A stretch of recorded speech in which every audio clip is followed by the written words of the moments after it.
Equations. Equations are familiar to most of you.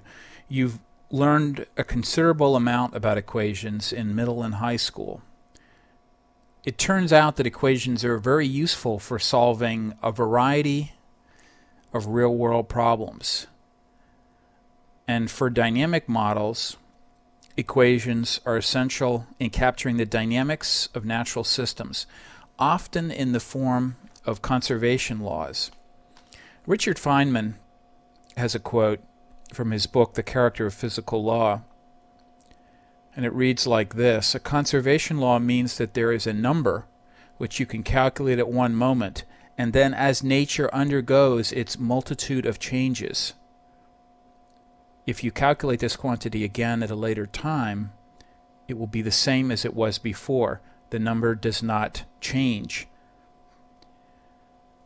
So when Feynman refers to nature undergoing its multitude of changes, this is most relevant to the idea and form of dynamic models used for simulation.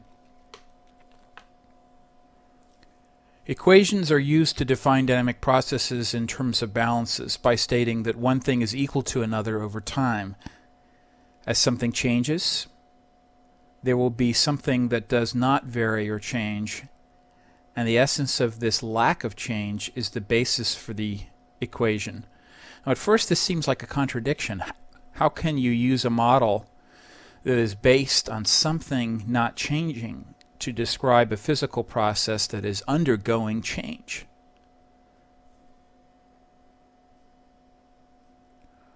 One way is to define the equations to capture a process from one state to the next, and then to declare this difference to have some sort of regularity.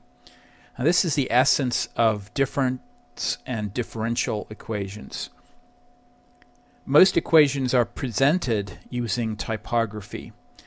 That is, equations involve symbols, characters from natural language, and are often historically based on Greek and Latin letters.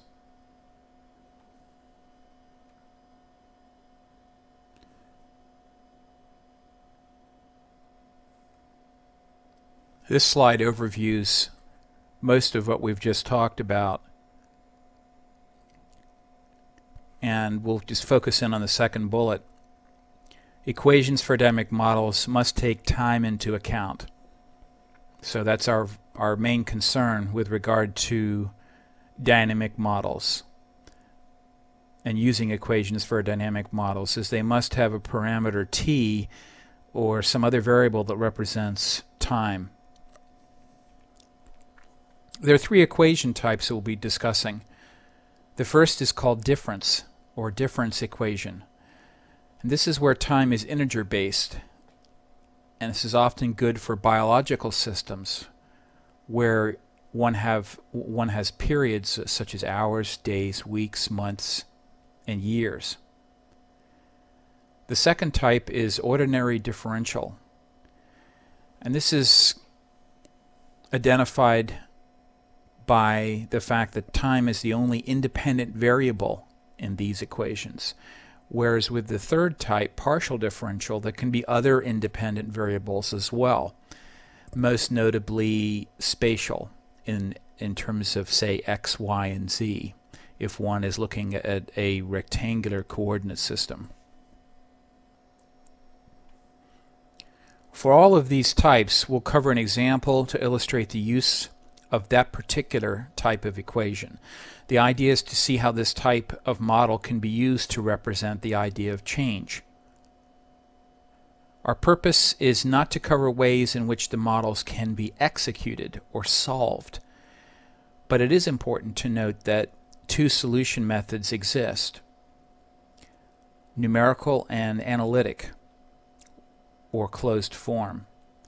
Numerical solutions are iterative and therefore well adapted to implementation on a computer using a computer program. The analytic methods are less well adapted to the computer, but several good programs have been constructed in the past to symbolically analyze and reduce equations to more fundamental forms. Most math classes, even through college, stress the analytic approach, since that is the approach that humans can use directly without the aid of a computer. The analytic approach has the advantage that solutions are exact, because essentially it's the analytic approach involves symbol manipulation, reducing terms and moving objects representing terms and variables around. But the big disadvantage that many real-world equations are not analytically solvable. Thus, numerical solution remains the only viable approach for these kinds of models.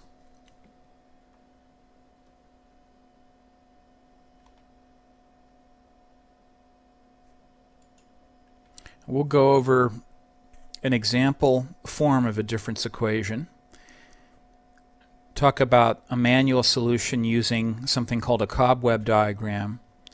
We use a circular Q solution, and also develop a canonical solution method for difference equations. Let's look at a simple difference equation, and we'll draw it in a couple of different ways. This one will be called the logistic equation, and we'll use a variable like x, and we might draw the difference equation like this. We might say x at time t plus 1 is equal to some constant a times x at time t, and then all of this times 1 minus x at time t, like that. So this is an example difference equation. And in this equation, the difference is one of value at x at time t versus the value at x at time t plus 1, where t as a independent variable can be equal to anything that we like.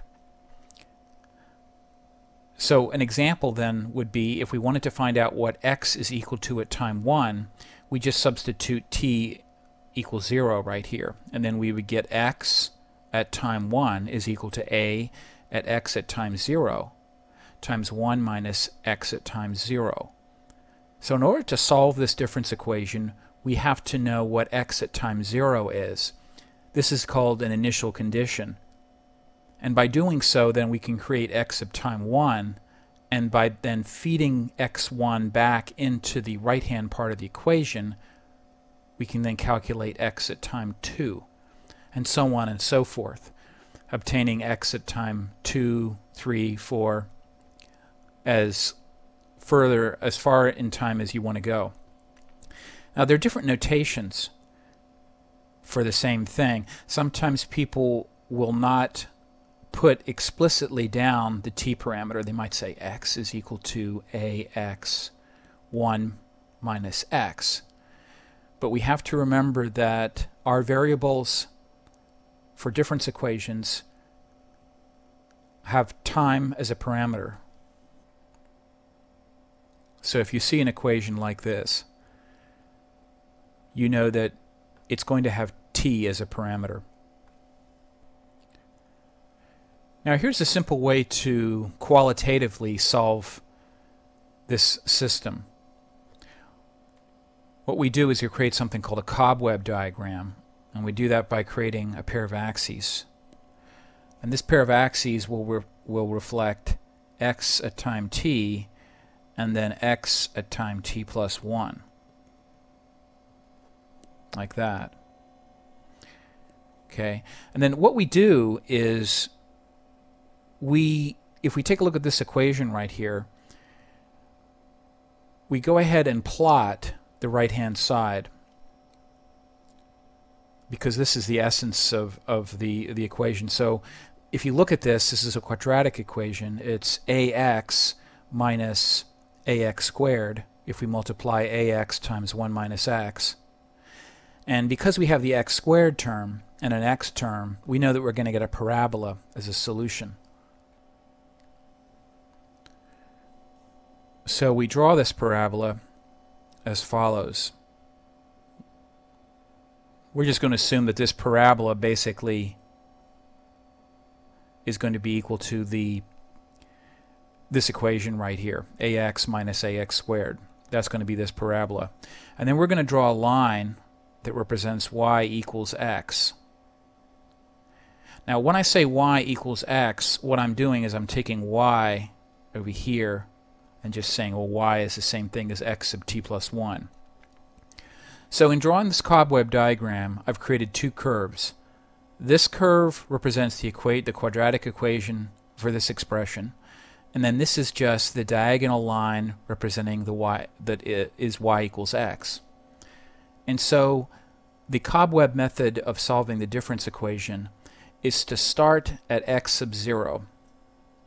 And so what we might do is we might say, all right, let's start right here and say that x sub 0 is right there. And then what we do is we draw a vertical line until we intersect with the parabola. And then from there we go over until horizontally until we hit the y equals x line. Okay, now this procedure is kind of interesting because what it does is, first of all, it says if I feed x of 0 into this, I will then find out what x sub 1 is equal to. But in order to feed that back, because this is what the value of y is going to be equal to, it's going to be x sub 1, which we can obtain right here. But what we want to do now is we want to feed this back to find out what x sub 1 is equal to. And we get that by drawing the horizontal line over to the y equals x line over here. So x sub 1 is therefore going to be equal to that right there. So this is a kind of geometric way of solving the equation. Here is x sub 0, here's x sub 1. And we've done that by drawing a vertical line to the parabola and then a horizontal line over to y equals x. And we get x sub 1. And we can get x sub 2 in the same way by using that same two-step rule. We draw a vertical line to the parabola and then a horizontal line to y equals x. That gives us x sub 2. Again, same procedure. We draw a vertical line to the parabola, then a horizontal line over to y equals x. Okay, and we can continue doing this. And in doing so, we end up with something that looks a little bit like a cobweb, hence the cobweb diagram. So anyway, that's the procedure, that's kind of manual cobweb procedure for qualitatively solving the difference equation up here, obtaining x sub 0, x sub 1, x sub 2, and so forth. All right, now let's take a look at another problem. We're going to go ahead just and quickly look at an application, a simple one for difference equations called the Fibonacci series. What we're going to do with the Fibonacci series is we're going to go over a scenario. You've probably heard of the Fibonacci series. I mean, the Fibonacci series is like this, to refresh your memory. You start out with a 1 and a 1, and you add 1 and 1 and get 2. You add 1 and 2 and get 3. You add 2 and 3 and get 5. You add 3 and 5 and get 8. Add 5 and 8 and get 13, and so on. Okay. Now, not only is this an interesting series, but this actually reflects a process that is time dependent. And an example of this process was produced by Fibonacci and is actually the reason for this series in the first place. So there's a real-world example, even though it's a simple one, that can be used to dictate this sequence or series. The situation is this. that you've got an original population of rabbit pairs. So I'm going to go ahead and just say rabbit pairs. And that these rabbits can populate over time.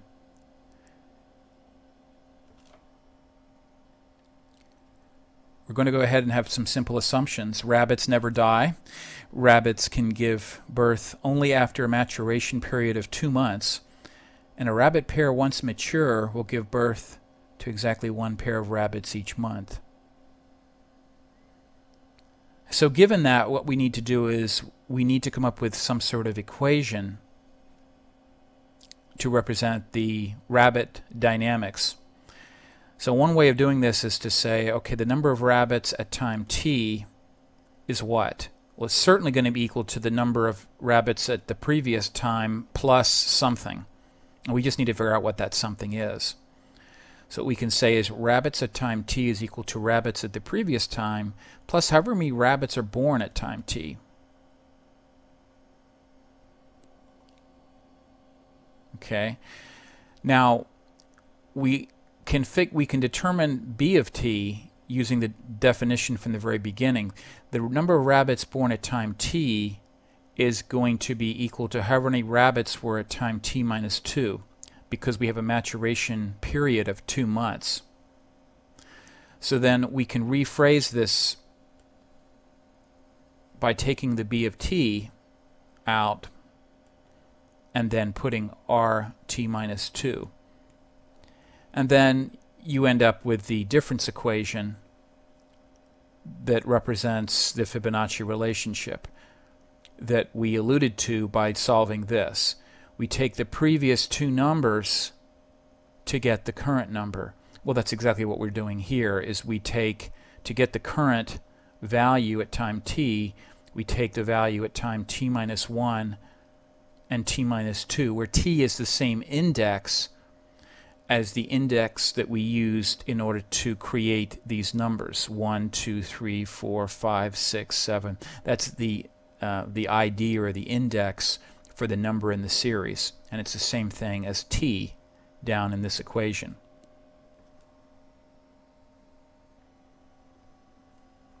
Okay, now what we're going to do is we're going to go ahead and erase this, and we're just going to go ahead and take a look at solution via circular cue for difference equations. Now let's supposing we had the following equation. X sub t is equal to x sub t minus 1. So this is going to be a difference equation. Plus x sub t minus 2 minus x sub t minus 3. This is going to be a difference equation that we're going to want to solve. So one way of doing this is, first of all, we need initial conditions. We need to specify values at, if t is going to start at 0, for example, over here, then clearly we need to specify what x sub minus 1, x sub minus 2, and x sub minus 3 are equal to. So it depends where you want to start t, but we have to have initial conditions in order to bootstrap this system, to get it going. We can do that using something called a circular cue, which we'll just draw a circle here, 2 circles. Okay, and then we'll create a cue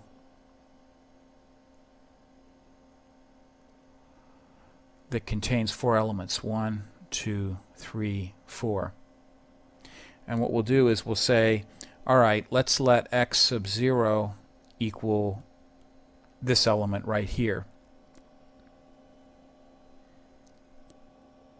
And then working backwards counterclockwise, what we can then do is say, all right, this is going to be x sub minus 1, x sub minus 2, this will be x sub minus 3.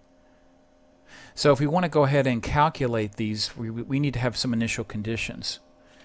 And so what we're going to do is we'll say x sub minus 1 is equal to 1. So we'll just put a 1 in there. X sub minus 2 is equal to 3. And x sub minus 3 is equal to 2. Now, these are arbitrary values that I've chosen, but they allow us to get going on the system. And so what we do then is to calculate x sub 0, which is calculated using this equation up here, we go ahead and say this plus this minus this.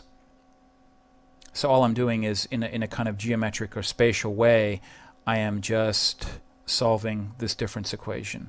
This plus this minus this. So this would be 1 plus 3 is 4 minus 2, which is 2. And so x sub 0 then is going to be equal to 2. Now the circular Q method then works like this. It says, okay, once we have x sub 0, our next goal is to calculate x sub 1. And we do that by moving in a clockwise fashion around the Q. We no longer need x minus 3. So we're going to go ahead and erase that. Okay. And we'll say now we're going to calculate x sub 1. And of course x sub 1 may be different than the previous value that was in there, x sub minus 3. So why don't we go ahead and erase that. So x sub 1 is then going to be equal to this plus this minus this. Or x sub 1 is going to be equal to 0. Now x sub 2 is calculated in the same way. We move around this circular Q in a clockwise fashion, and we deposit x sub 2 in here because we no longer need x sub minus 2, just like we no longer needed x sub minus 3 when we calculated x sub 1. What we do is then we just move around this Q in a clockwise fashion, saying that the new value here is equal to this plus this minus that. And so this moving in a clockwise fashion and continuing to move like that using the circular Q, we'll just call the circular Q method. And it's fairly efficient because circular Qs can be implemented as arrays in your favorite programming language. Alright, before we go to the next section, we need to say something about the word degree and the word order. Let's start backwards with the word order. The order of a difference equation is going to be equal to the highest order term, including t, of t, that we find the difference equation. In this case, the highest one will be, the largest one will be t, minus the lowest order term, which would be t minus 3. So the difference, or rather the order of this difference equation then is going to be t minus 3, which is going to be equal to 3. Now this is easiest to see if you just look at it. This is the third order difference equation because you've got a t minus 3 term in it. If we had a t minus 5 term in this equation, it would be a fifth order. If the lowest value involving t were t minus 1, for instance, splitting our difference equations was x sub t is equal to 3 times x sub t minus 1. And that's a first order difference equation. Degree is a little bit different. Degree is where we refer to exponents. So I might say I have a second degree equation. If I have an equation like this, I'd say x sub t is equal to x sub t minus 1 squared, or cubed. Okay, so that's a second degree. Now, you may have heard of these terms in terms of polynomials when you talk about a second or third degree polynomial. And so these are just two terms that we use with respect to difference equations. And they will carry over to other equations as well, the differential equations, degree and order. Okay. The final topic in difference equations is going to be a solution method which we'll call the canonical solution method. And while it is not particularly useful for solving difference equations, it's useful as a common way to view the solution of both difference and differential equations using exactly the same approach. And so it leads us toward a discussion of the differential type of equation. And what we do then is we have to first start with the idea of a delay block. Let's supposing that I've got a block like this, and I feed x sub t into this delay block, or d block, and x sub t minus 1 is what we see over in the right-hand side of this block. It's important then to understand the nature of this block. This is kind of like a functional block model.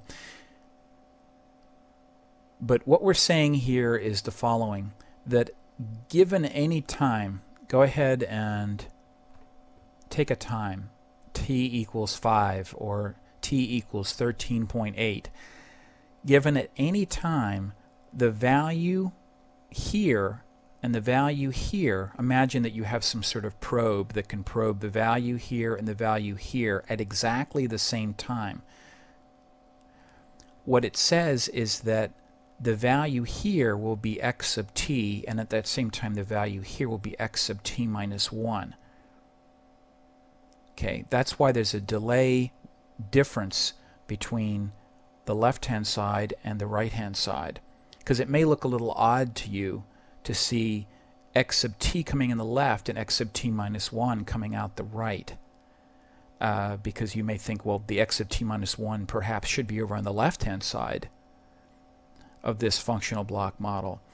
But again, the way to look at it is you must pick a point in time and then imagine you've got some sort of mechanical probe that can simultaneously read this value and this value.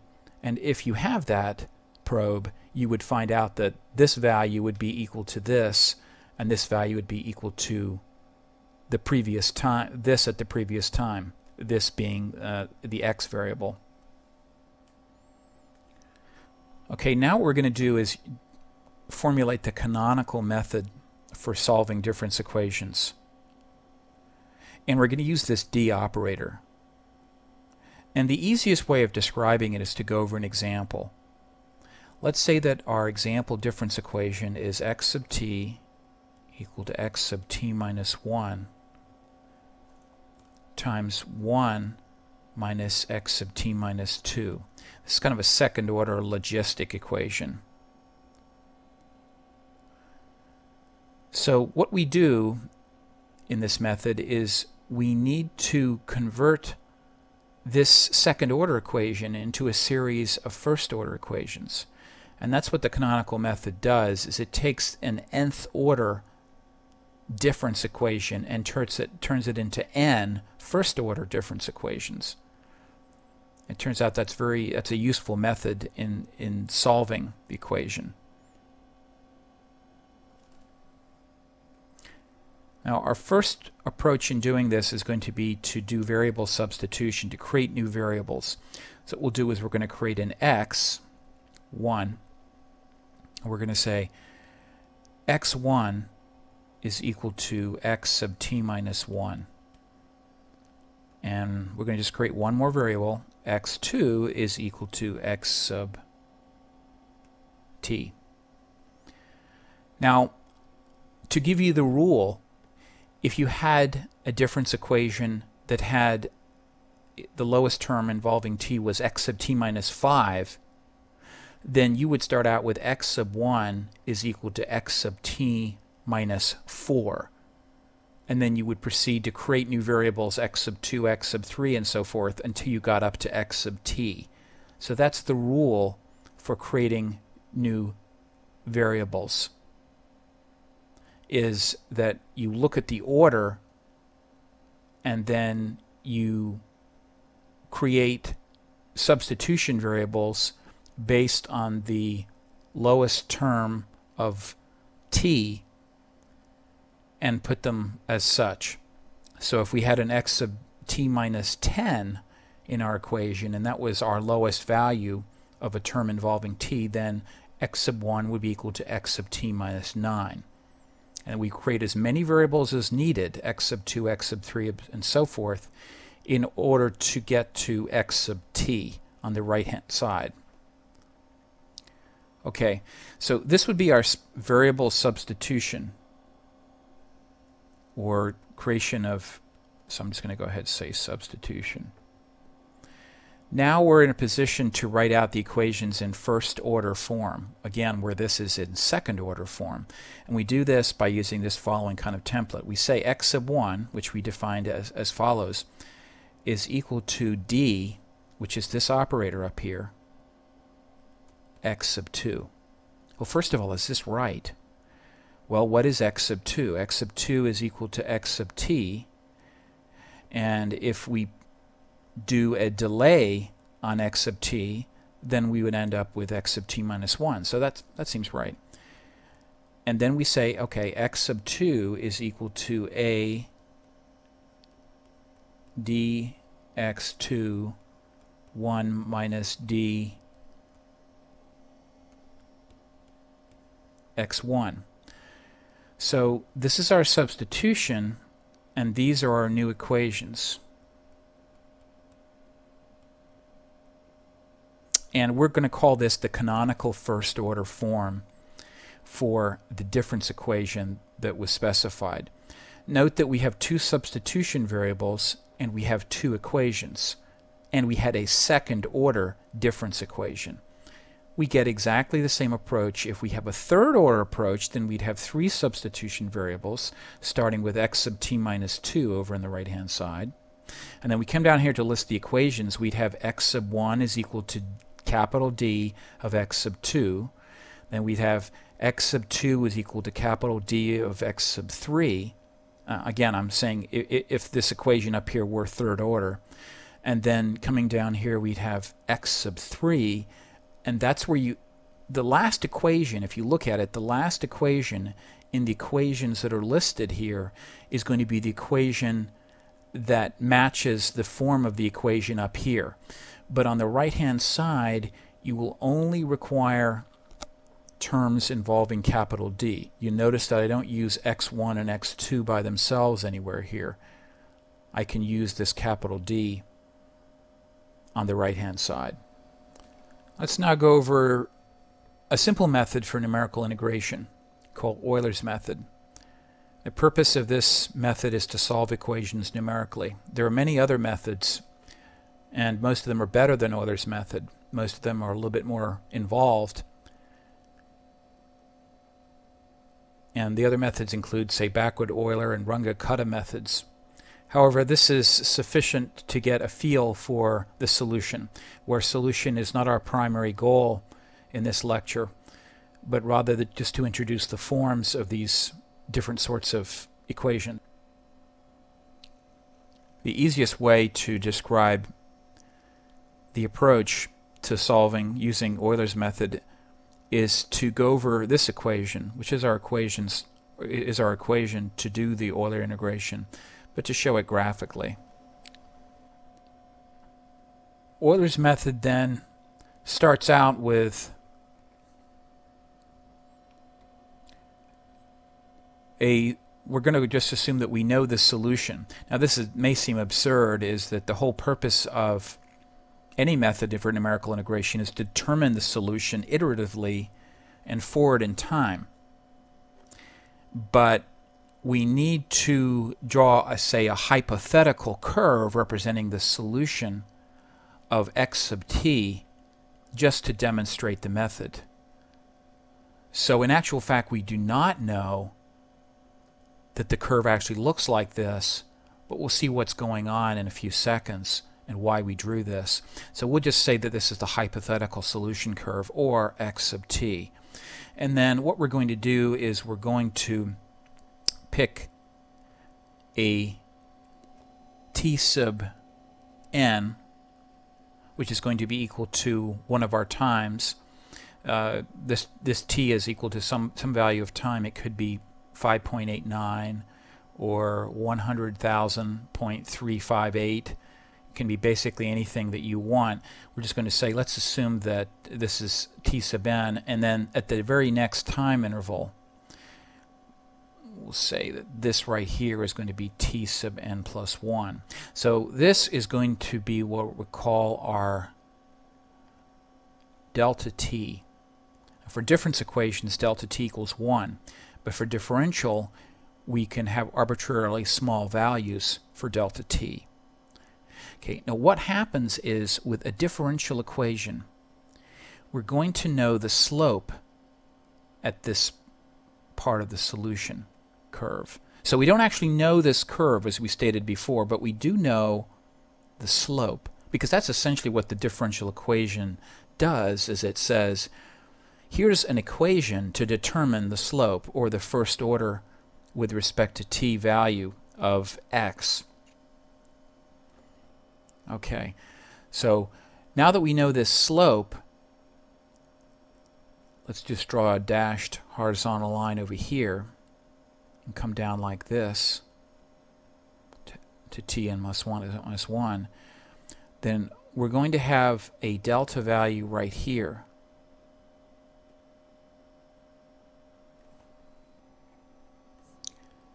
Now before we go and label anything else, let's just go ahead and show the form of the equation. We have our x sub t, and so the differential equation will take this form. It will be dxt dt, or we might rephrase this as f prime involving t and x. And this is equal then to the limit as delta t approaches 0 of x sub t plus delta t minus x sub t, all divided by delta t. So all we're doing is just saying here's the definition of dx dt, or there's many notations for this if you like x prime. So Euler's method does this. It says, okay, you know, or we'll assume that you know what x sub t n here is equal to. And what you're trying to figure out now is what x sub tn plus 1 is equal to. Now notice the solution curve, the hypothetical solution curve we have up here. The real value is here, but we don't know that. All we can do from the differential equation is know that the slope is here, because that's what the differential equation gives us. It gives us a slope. And then say, all right, an approximation to the real value is going to be equal to x sub tn plus this little delta. Well, what is this little delta? Well, we know that this slope, right, and we know this is equal to delta t. And so this over here is going to be actually equal to delta t times the slope, f prime tx. This f prime tx, by the way, is just equal to this term right here, or x prime. Okay, so differential equations are going to be phrased in terms of things like x prime, or dx dt on the left-hand side of the equation. And so that essentially gives us the slope, and then given delta t, and knowing that the slope is nothing more than this divided by this, then we're able to determine this value right here. And we can just quickly verify that by seeing that indeed if this term is this right here, and we divide this by this, the length of this, which is delta t, then we get f prime tx. If we divide this by delta t, the delta t drops out. And f prime tx is the slope right here of this line.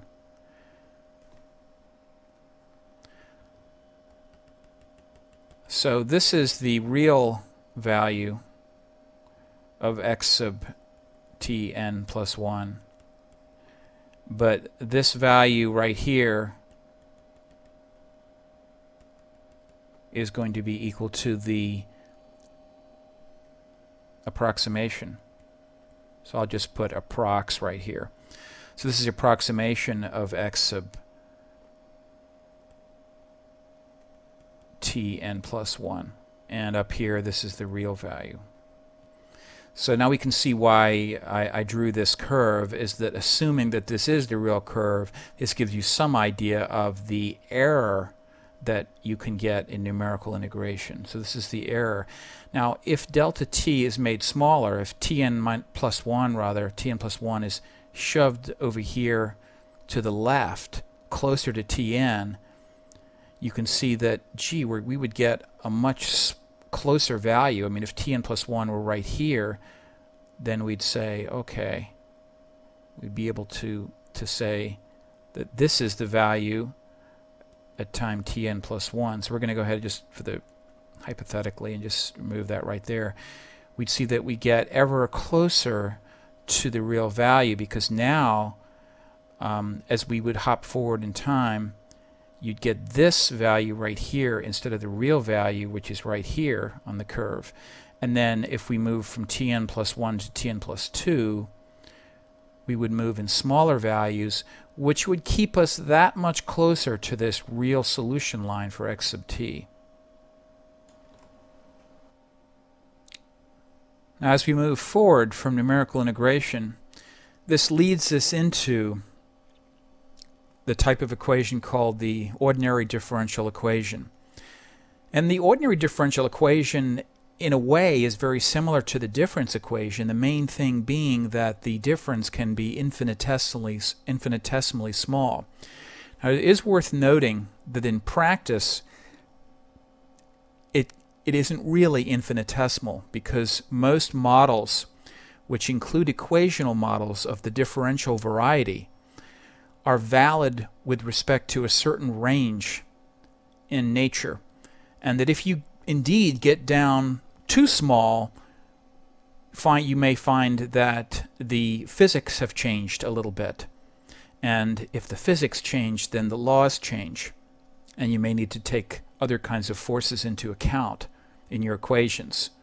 So in practice, in general practice, we can think of the differential equation being applicable regardless of how small delta t is. But if we are to be accurate, we need to, and realistic, we need to specify that the range, the physical range in terms of size and dimension and scale, that the equation is valid for.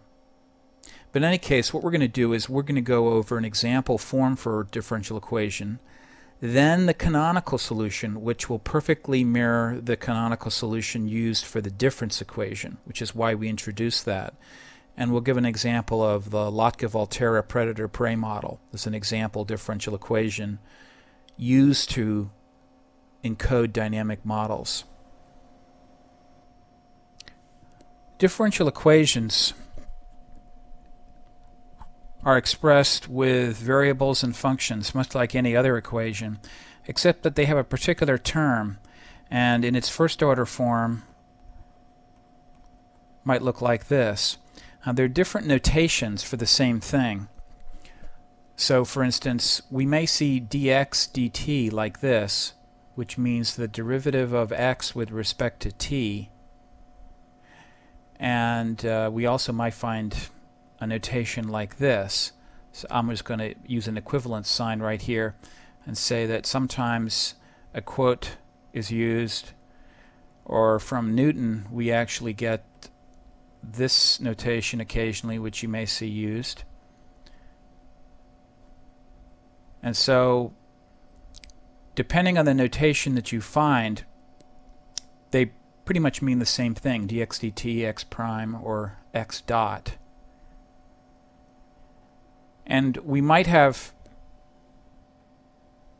different orders with respect to our derivatives. So we might have something like this. That's a second order derivative, which is going to be equivalent then to using two quotes, or likewise two dots. Okay, so this is first order, and this is second order. And again, the variable x here always has to be a function of time. So even though we don't necessarily say x sub t, that's what we mean. And so it's used often as a sort of convenience to say dx dt rather than the equivalent dx sub t dt, which says exactly the same thing, but is a little bit more explicit. Okay, before we go to an example of differential equation, let's go ahead and show the canonical solution method. And this is a solution method that will use the forward Euler numerical integration approach.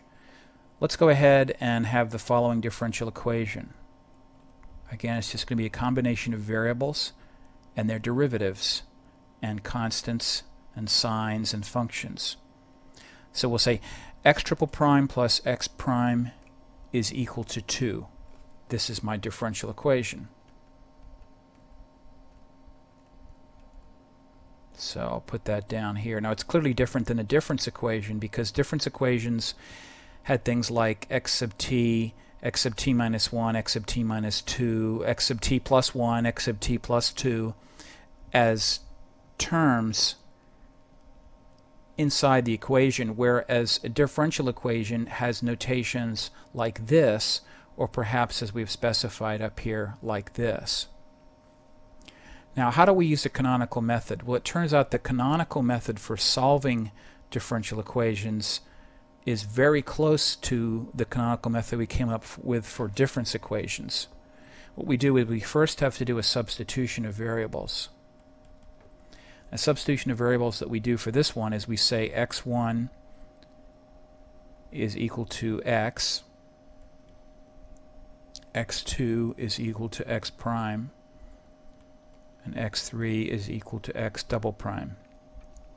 Okay, even though we're using a specific example for this particular formula, a little bit of discussion will demonstrate to you the general rule, or really what's going on here with regard to the substitution.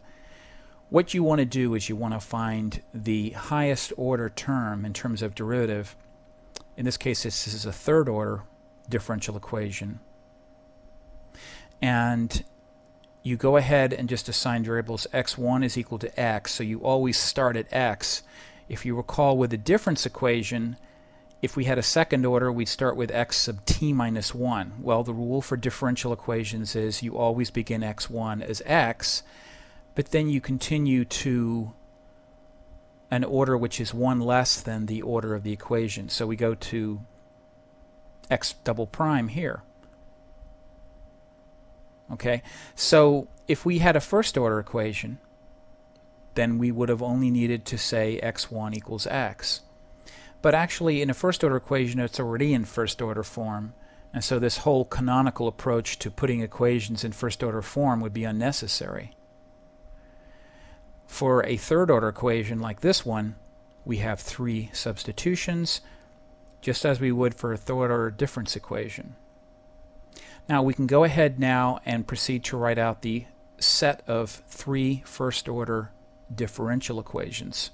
And that's what we're going to do right now. So we'll just say EQN, these are the equations. So these are the substitutions. And then given those substitutions, we may now say x1 dot equals x2, x2 dot equals x3. And then our third equation, which we'll put over here, is x3 dot. And this is where you actually write out the equation in terms of, in this case, x1 and x2. So we'd say 2 minus x2. Okay, so these are your 3 substitutions. These are your 3 differential equations. And so what we've done really is we've taken this equation and turned it into 3 first order equations, and the reason for doing that is it turns out to be easier to build a computer program to simulate and solve the differential equation if we have a set of first order equations to work from. There are numerous examples of differential equations. The best place that you can look for differential equations is in a physics textbook, but you'll also find them in just about any science that you have will have information on differential equations. As long as those equations represent variables that can be continually varied over time, as opposed to the difference equations where you have leaps in time, regular leaps in time, that usually denote, again, periods such as days, weeks, and months. Then we can use differential equations to solve our problems. So let's go ahead first of all, and we're going to erase this, and then we're going to look at something called the Lotka-Volterra equations.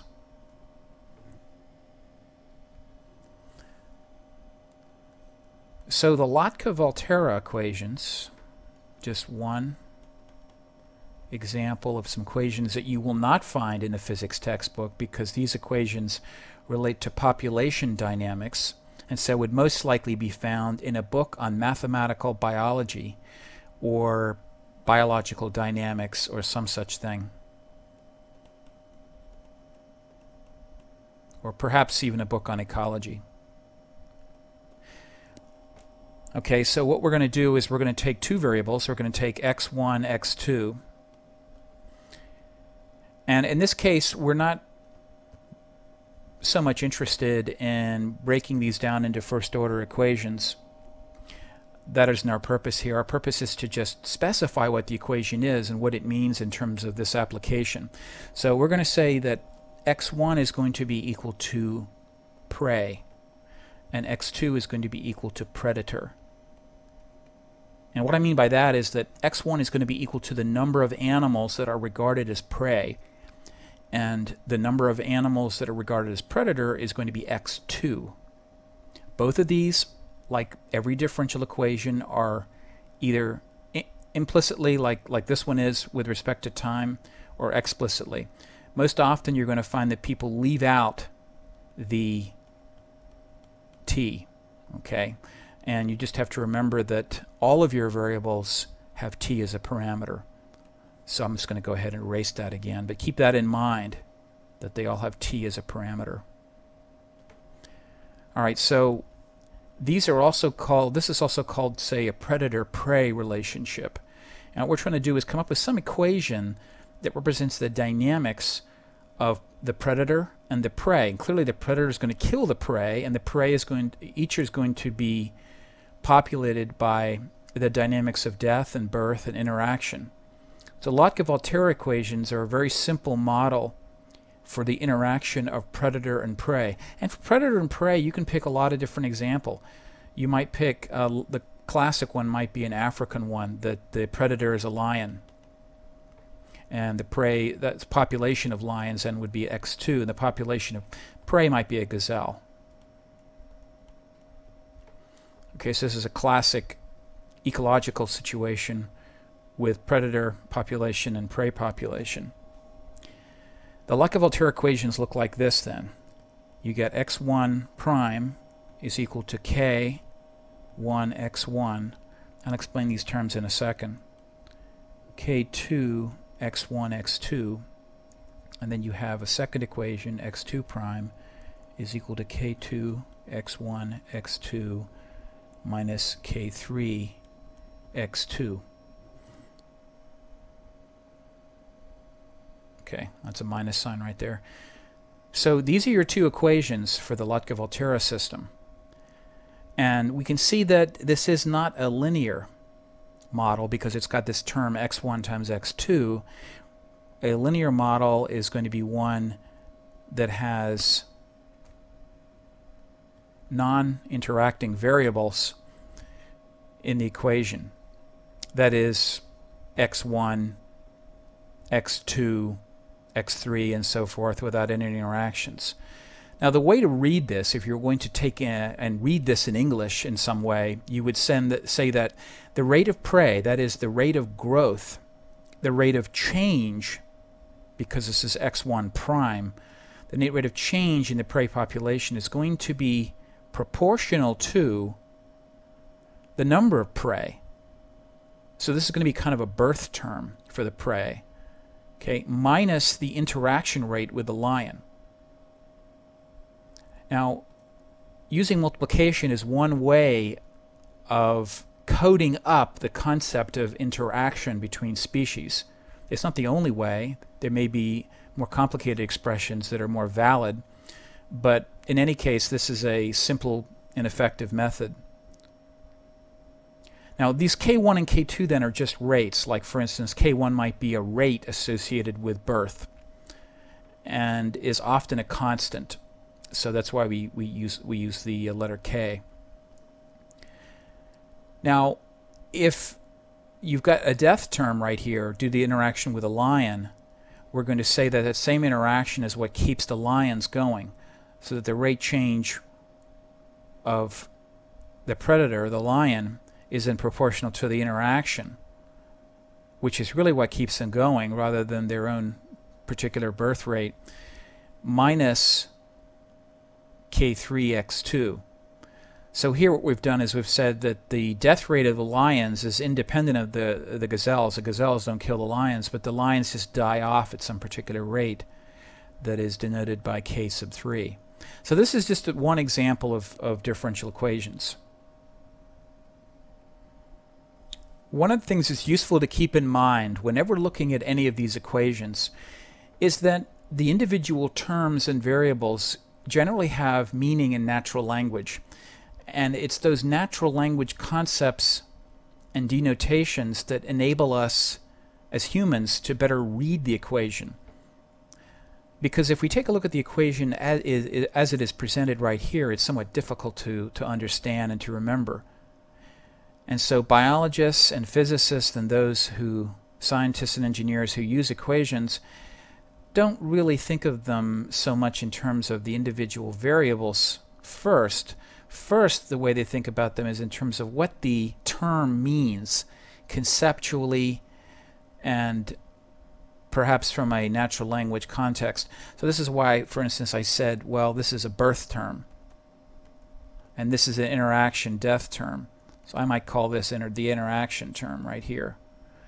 So this is an important aspect of modeling with equations, is that it's easier if you use a conceptual or natural language front end in order to determine what the equation really means, and then just map those natural language concepts directly to functions of variables. So this is birth interaction, and this would just be called growth rate. Okay. And just about for any differential equation, or for that matter really any difference equation or any equation that might be used in science and engineering, you want to associate conceptual terms with the mathematical ones. Now if we wanted to, we could go ahead and simulate this system or execute this model to determine what x1 sub t and x2 sub t look like over time. But basically, what ends up happening over time, just as a sort of an overview of the individual models, is that here is time and here is x1, which is the prey model. What ends up happening is that this model goes up like this. You kind of have these U-shaped dips, and depending on the rate constants and other things, the top of these peaks can be a little bit smoother or broader, and the periods may change, but we'll assume that this is what you get from plotting out x1. Now x2 is somewhat interesting, because what happens with x2 or with the lions is that you get a kind of phase shifted effect, where over time, as the as the gazelles grow, the lions may be in a low state, and then the lion population starts to move up. So you get something that looks a little bit like this. It's exactly the same kind of graph that you have over here, but it's shifted left or right. So I'm just going to put a shifting sign over there. Now the effect of shifting it is very similar in effect to the sine-cosine relationship, because you know that the cosine is a shifted version of sine, and vice versa. So that's exactly what you get with the predator-prey model, is that the predator graph over time is a shifted representation, or very close to one, of the prey model. Now, sometimes there's a graph that's useful to plot in these kinds of situations, and it's very popular in all forms of science and engineering. It's called a phase plot. A phase plot is where you take time as an axis out, and you just look at a couple of variables. Like we'll take here, we only have two variables, x1 and x2. We plot x1 and x2 against each other. Now if we had time, we could imagine time going into the whiteboard or out of the whiteboard. But that's why I say time is taken out, so that we just are looking along this axis. And what you end up getting then for the predator-prey model, the lions and the gazelles, is something that is kind of an almost circular or an oblong kind of thing like this.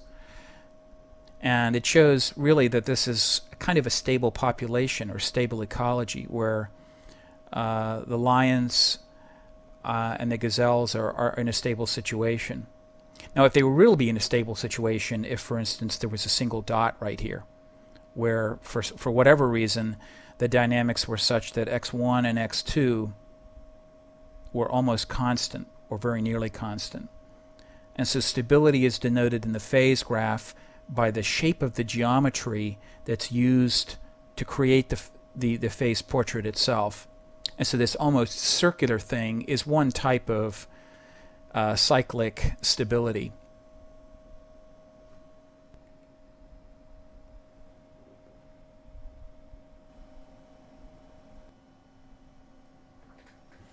Okay, after having discussed the ordinary differential equations, we'll look at our final type of equation, the partial differential equation. We'll give an example form, look at the heat equation and its finite difference solution. The big difference between the ordinary and the partial differential equation is how many independent variables one has in the physical system. So for the ordinary differential equations, you've got something that represents time for dynamic models. And so what we have is time as the only independent variable. But you may have other independent variables. A lot of times, but certainly not always, they can be variables that relate to space. And so what that would mean is that the process not only depends on time as an independent variable which changes over a continuum, but also where a particular spot is in space or on the object that is undergoing change. So a classic one is the heat or diffusion equation. And if we take a look at the heat equation, it looks like this. Instead of using D, we use a nabla, and this is going to be second order. When are you going to use the Greek letter phi? So what we'll do is we'll say, add this up, and again we'll describe this in natural language in a second. Okay, so this is really very much like D. I mean, this thing right here is very much like D with respect to D of some variable dt in an ordinary differential equation. So if we didn't have x and y as things could independently change, then you would have a term that looked like this. And so this is what you really got though in a partial, because you use this nabla term instead of D when you've got a partial differential equation. And it's partial just simply because over here we have x and y, and those things are both independent variables in addition to t. And so the in the heat equation, what this represents is, this isn't population dynamics such as in the Lotka-Volterra. This represents temperature. So phi is equal to a temperature, say in Celsius or Fahrenheit. And then these are second order derivatives, not with respect to time, but with regard to x and y respectively, in a two-dimensional plate. So what we have is we have something like this. You've got a two-dimensional metal plate. We're going to draw some lines like this because we're going to break this plate into a finite number of cells. Okay, and we'll say that this is the x direction and that this is the y direction. Okay, and that on this plate at any particular point you will have a temperature, and that's where you get phi. Okay, so right here, if you take a look at this point right here, this is going to perhaps and you can look at about this in a vertical direction. You might have a function phi that rises above and below this flat grid in a kind of three-dimensional look. But nevertheless, you've got a certain delta x and a certain delta y with this grid, just representing the delta that you have along the x direction and the y direction. So first of all, it's useful to go ahead and describe what this term means.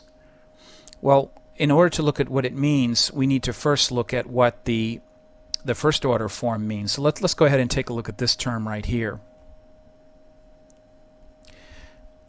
In terms of finite differences, this is just going to equal the temperature at time, say, n+1 minus the temperature at time n divided by delta t. So this is a simple form of finite differencing. Now if we go ahead and let's just assume that we have that we're looking, I'm going to put 2 up here for second order, and that we're looking at second order derivative with respect to x like this, we get a finite difference form that looks like this. You get n minus 2 phi n, this is at time n, plus phi n. But we also need to put down another index here with respect to space. So what we'll do is we'll say, we'll put down something that says I minus 1 comma j, because that will be the point along on this grid that says exactly where what spatial coordinate I'm at. So I minus 1j, and then this over here will be denoted ij, and then this over here will be I plus 1j. Oops, I plus 1j. And then we take this and we divide by delta x squared. And that gives us a second order term. So this is just some finite difference solution methods if you were actually going to simulate or execute this model up here, and you wanted to, this goes ahead and tells you what this term would be in terms of finite differences, and then what this term would be. And then of course substituting y, we get something very similar to what we have for the nabla phi with respect to x squared, except that it would be j that would be varying because we would be looking at the vertical axis.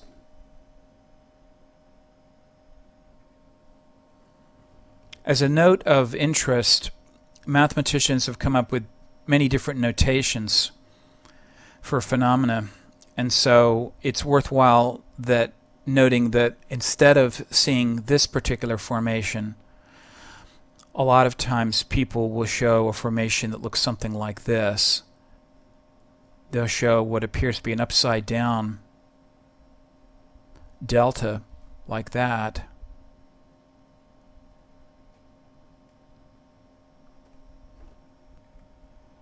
And they'll put a squared, and they'll put the independent variable, or the dependent variable rather, and then complete this over here. So this is just the same equation that we have down here, but expressed a little bit more concisely. And the purpose is not to confuse, it's just that it's so frequent that you encounter terms and their addition in this form that those terms can just be concisely represented here without actually having to specify which spatial axes we're talking about, x, xy, xyz, and so forth. You just say this is a case of diffusion, or heat, the heat equation. And so we'll go ahead and just erase this. Why we have this still up here, and just erase that and replace this with, now we've been talking about partial equations. But to summarize, there's not a real lot of complexity with regard to the form of partial equations, partial differential equations. It's simply a case where you use a different symbol to represent the concept of derivative, and that you have more than one independent variable, not only time, but you may have x, and in this particular case you've got x and y, and we could have it in 3D and have x, y, and z, or we could use a non-rectangular system. So there are many different varieties of coordinate systems that can be used in order to phrase PDEs, or partial differential equations. So I'll just put this at a PDE.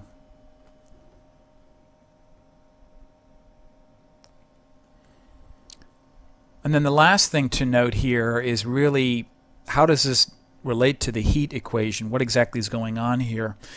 Well, what ends up happening is your initial conditions for a PDE have to not only specify the initial values of time, they have to talk about the initial values of phi with respect to not just time but also x and y.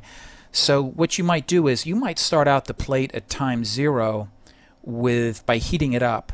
And frequently a simple example in textbooks might be to take a temperature to heat up this node, this node, this node, this node, maybe some area within here, and say that, okay, all of these particular nodes are going to be equal to, say, 250 degrees Celsius, and that the surrounding nodes will be equal to 0.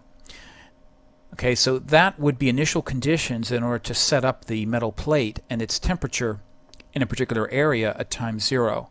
And then the goal of the heat or the diffusion is to see over time, as you increment time, what do all of these grid values look like? Because all of these grid values are going to change because x and y, because phi is also dependent upon x and y, not only t. And so this is what ends up happening with the PDE, is that you get a value of this value, a set of grid values for time 0, and for time 0 plus delta t, and for time 2 times delta t, and 3 times delta t, and so forth on into the future, as long as you want to simulate the system.